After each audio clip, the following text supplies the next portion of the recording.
রংপুরে এবার বোরো ধানের ব্যাপক আবাদ হয়েছে। চলতি মৌসুমের ফলন লক্ষ্যমাত্রা ছাড়িয়েছে, তবে আশাতীত ফলনেও ন্যায্য দাম না পেয়ে শঙ্কায় কৃষক। রেজাউল করিম মানিকের তথ্য, চিত্রের ডেস্ক রিপোর্ট।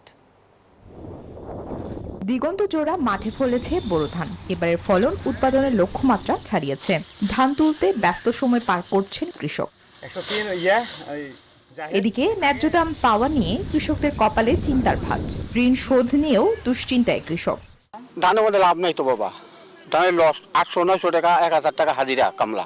লস কি করাই লাগবে, গৃহস্থ মানুষের কি করবে, জমি পড়া ছুঁয়ে কি হবে। আবাদ যা হয়েছে মোটামুটি ভালো হয়েছে, খারাপ হয় নাই।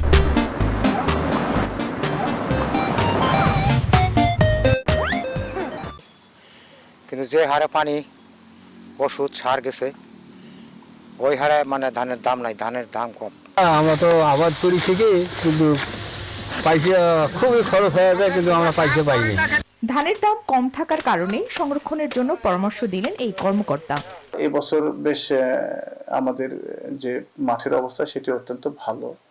আমাদের ধান কর্তনও প্রায় সম্পন্ন হয়েছে। তো আমরা সবকিছু মিলে বলতে পারি যে আমরা একটি বাম্পার বড় হয়তো হারভেস্ট সম্পন্ন করতে সক্ষম হব।